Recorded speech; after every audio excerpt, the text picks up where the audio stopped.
ഈശോ മിശിഹായ്ക്ക് സ്തുതിയായിരിക്കട്ടെ. പ്രിയ സഹോദര സഹോദരി, നിനക്ക് നല്ലൊരു ദിവസം നേടിയ ഈശോ നിന്റെ ജീവിതത്തെ സമർത്ഥമായിട്ട് അനുഗ്രഹിക്കട്ടെ.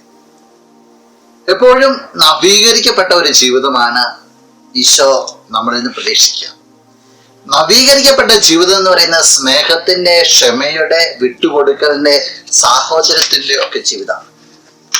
ഈശോയുടെ ഒരു വചനം ഈ പ്രഭാതത്തില് നിന്റെ ശ്രദ്ധയിലേക്ക് കൊണ്ടുവരട്ടെ.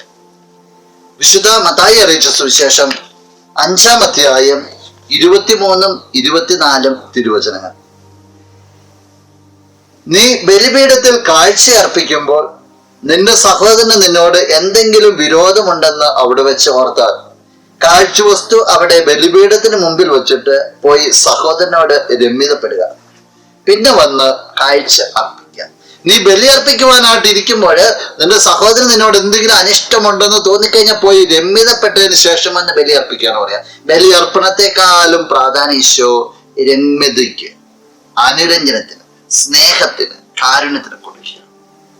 ജീവിതത്തില് വ്യക്തമായ മൂല്യങ്ങള്, ക്രിസ്തുവിന്റെ മൂല്യങ്ങളെ മുറുകെ പിടിക്കണമെന്നുള്ളൊരു ഓർമ്മപ്പെടുത്തലാണ്.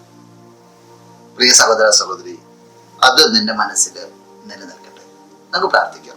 കണ്ണുകളടച്ച് കരങ്ങൾ കൂപ്പാം. നല്ലവനായ കർത്താവെ, നിന്നെ ഞങ്ങൾ സ്തുതിക്കുന്നു, ആരാധിക്കുന്നു, മഹത്വപ്പെടുത്തുന്നു. നിന്റെ സാന്നിധ്യത്തെ നന്ദിയോടുകൂടി ഓർക്കുകയാണ്.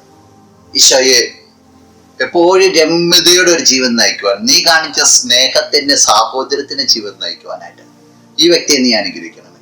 ഈ ദിവസത്തിനാണ് എല്ലാ കൃപകളും നന്മകളും നൽകി അനുഗ്രഹിക്കണമേ, ഇപ്പോഴും എപ്പോഴും എന്നേക്കും. ആമേൻ.